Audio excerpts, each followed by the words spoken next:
G'day, g'day. It looks like the FIDE website's changed a bit. And just taking a quick look, I am weighing in at a rating of 1460. And my opponent in round 6 of the local tourney tonight, Angelo Fallu, is coming in at 1500. So what's that, 40 odd points uphill? Again, we're wheeling out the water horse, this time with the black pieces. Let's see how we go. Let's move that to there. Okay, so standard, taking the centre with white. Fianchetto on the king side. Brings his bishop out. We always block that bishop with a central pawn. One of the moves that we're always going to play. Developing his pawn chain. Fianchetto our dark bishop. White bishop's coming out. It's a funny old thing. It looks like it might be headed for f3. So it could be interesting times getting our second fianchetto. We'll just be aware. And we play central pawn. He develops a knight. Let's deny b5 to both that knight and his light bishop. a4 is played. We need to play b6 in response for the old Lego. If he comes forward with A, we come forward with B. Standard manoeuvre with the Hippo.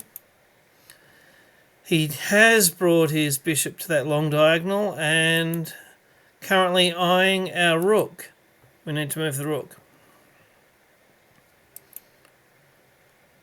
Interesting. Mostly giving his bishop a square. Doesn't want his bishop to get trapped. Develop a knight to the standard Hippo in the middle. He brings a very similar move at his end of the board. Both our knights, we haven't got both our fianchettos, but we've got most of our pawn structure and our knights in the middle. White brings a knight. It's getting a bit crowded for white over on that king side. Now, let's get rid of that. Either we're going to be getting rid of his light bishop for ours, or we get to claim that long diagonal. He swaps them off. And we've got a fianchettoed rook. It's actually not the worst place in the world for that rook.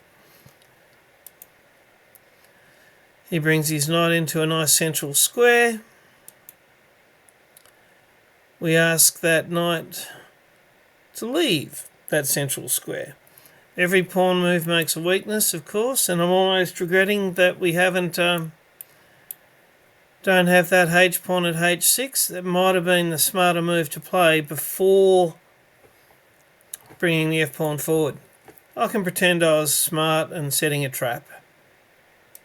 It's a trap. Sorry, bad Star Wars quote there. Okay, so his knight can't go here, can't go here. Need to do something about that, assuming I do. Can't go back to where it was. Can't go there. Can go to f3.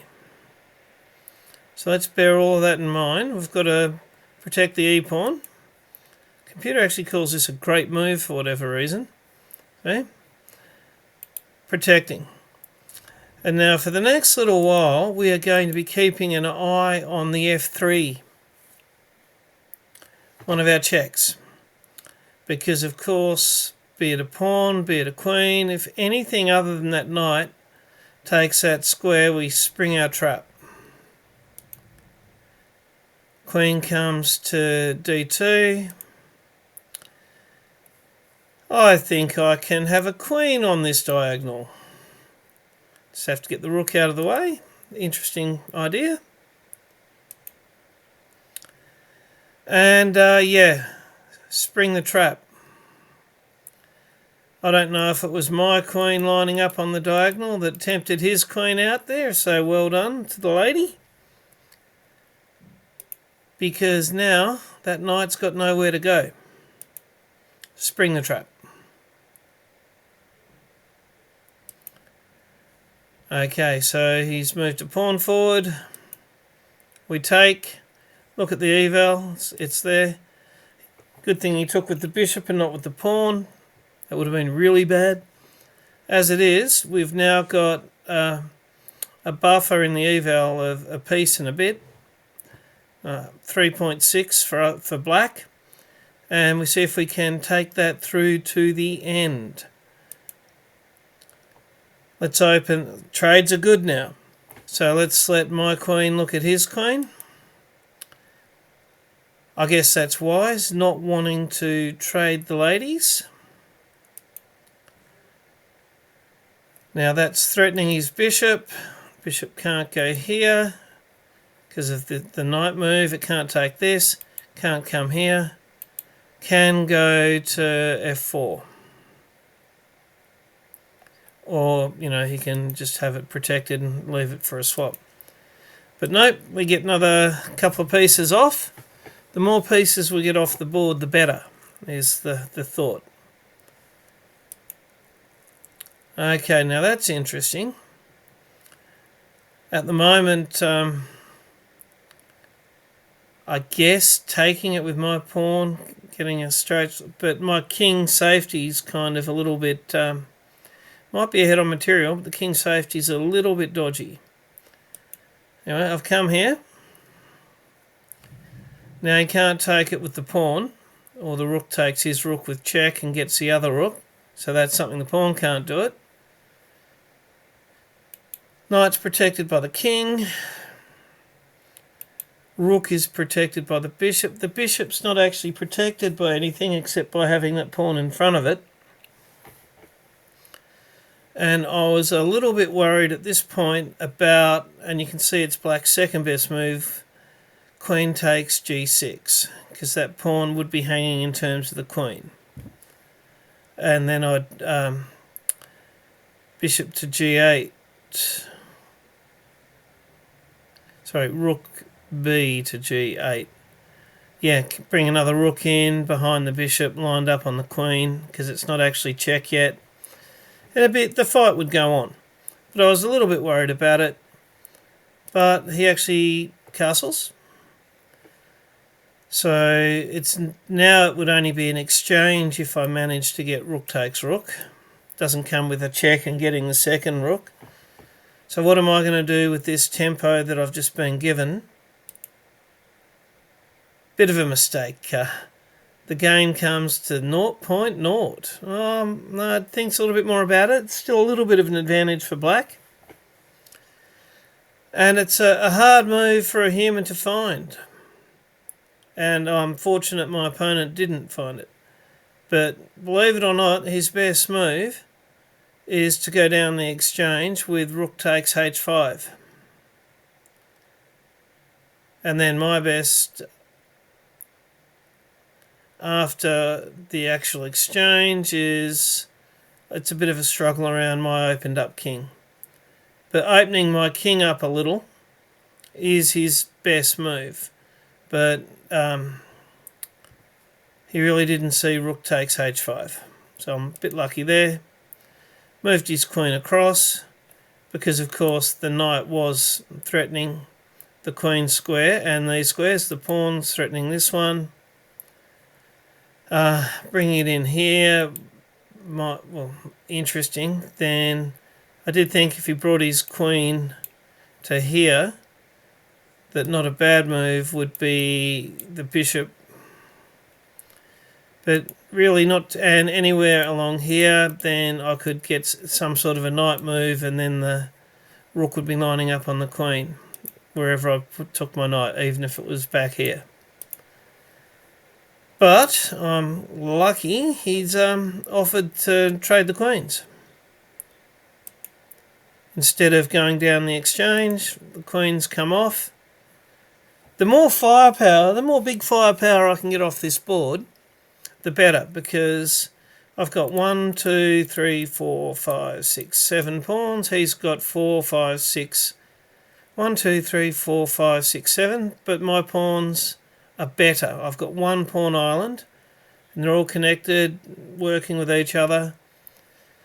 That's a little bit too far advanced. He's got some doubled ones. I've got one on the outside, and not to mention being a piece up as well. So let's offer a rook trade and try and activate my knight a little more. Not interested in the rook trade, that makes sense. That poor old G-pawn should have been taken before to protect it with the king. Okay, so he's brought his rook in, ready to double it. I take this rook to the 7th rank. He's doubled it. Now there is a chance for him to... There's no way I can get... Well, actually, computer's suggesting this rook back here. So I'd have the king and that rook on that pawn. I can see that, I thought about it, but I actually went, and it's the third best, and it's still -5 and a bit. Let's get some more pieces in on the action, and if he does take the pawn with the rook, I can shift the bishop and sort of force some exchanges, because the rook is protected by 2 pieces, the knight and the king. So if he takes the pawn, bishop out of the way, exchange has to happen. So at the expense of a pawn, forcing some exchanges. He moves the knight, trying to activate another piece.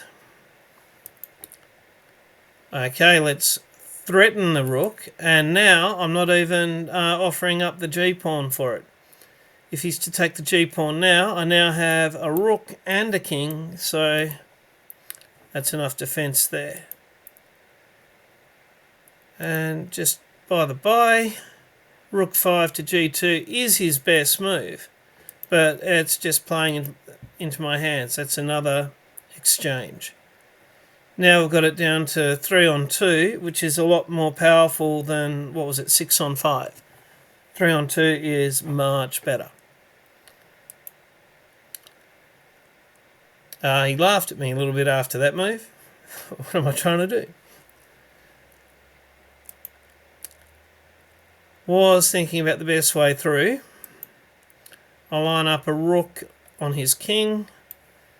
If I can smash and grab over on this side of the board, then I'd like to argue that his rook's misplaced.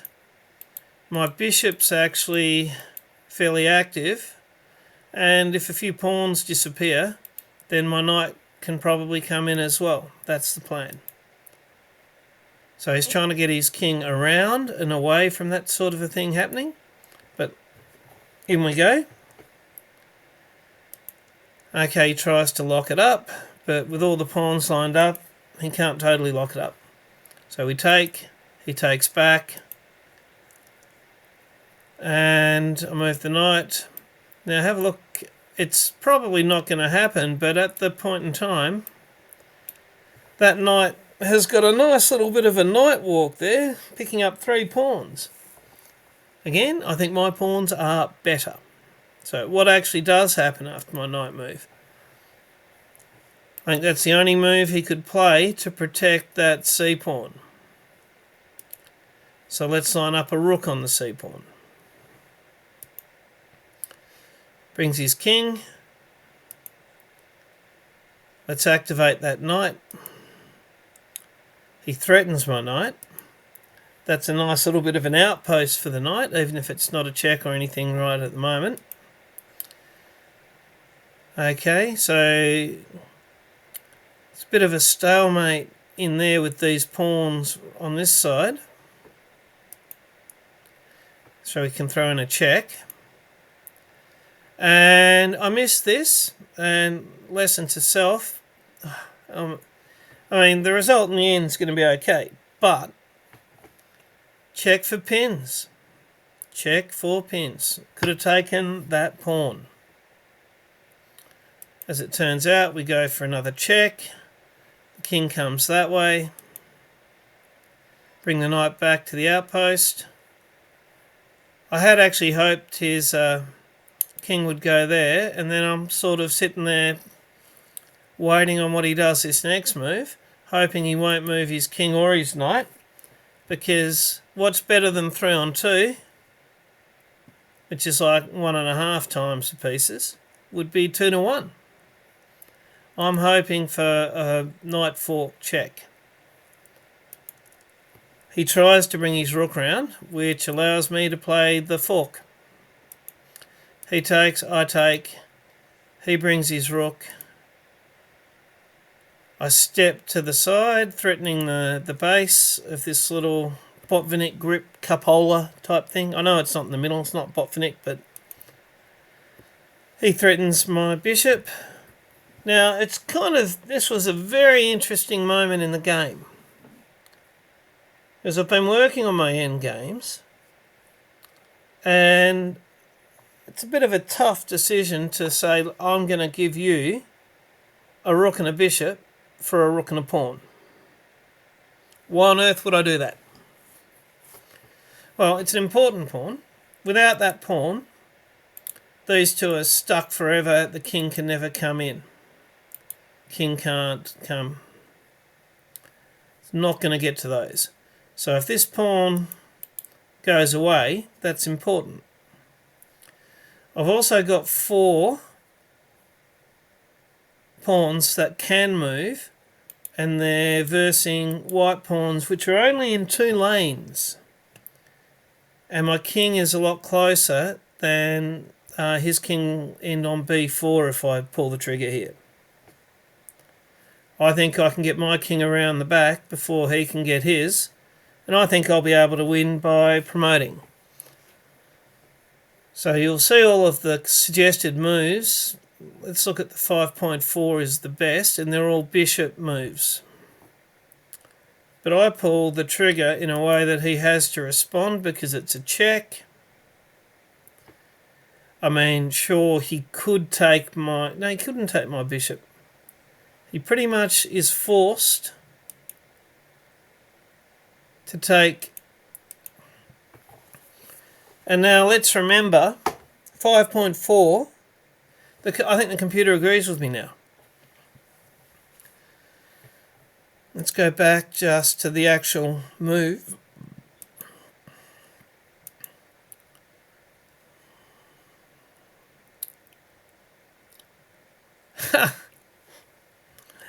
Who says the computer isn't actually looking at what you did when you go through the analysis? Just quietly look at what wasn't there before. 5.4 was the best move. And check it out. Now, rook takes b4. Check, the computer's learning from me. There's a change.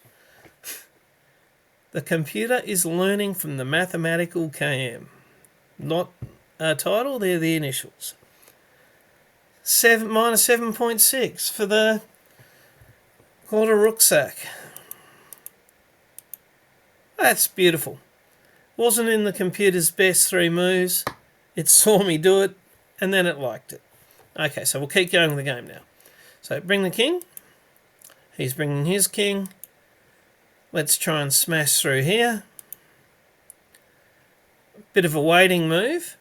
I was thinking I don't want to let his king come in to any of these squares. Computer actually likes e takes f, but that would let his king in here. I didn't want to let his king in there. So my plan, denying the square d4 to his king, was, there you go, whichever way he takes, my king will take the pawn. If he takes this way, my king will take it, and then his king can't come in closer. If he takes the other way, my king will take it, and my king's on the way around the back. He takes, the king takes, he's trying to go around the back, I go around the back, he comes forward. I think it makes sense. Both moves are the top moves, and they both start with a capital M. So the plan of getting rid of 2 pieces for an important pawn and his only piece was a good one. So we take, he takes, we come forward, he comes forward, bring the king to protect the square I'm going to advance my pawn into. He goes back, pawn comes forward, he goes across, and it might be mate and 12, mate and 11, But it's at this point that my opponent can see that I'm going to win that pawn. I've got 2 pawns that I can march with my king. It's all over, and he tipped his king, shook my hand. And so that is another win for the Hippo, and with a couple of 1 or 2 things to watch for, but basically a fairly well played game, and it was won by a well-trapped knight, and then maintaining the pressure and not doing anything silly, taking the trades, nothing special, just all the way until the pressure yielded the big win. So I'll talk to you guys next time.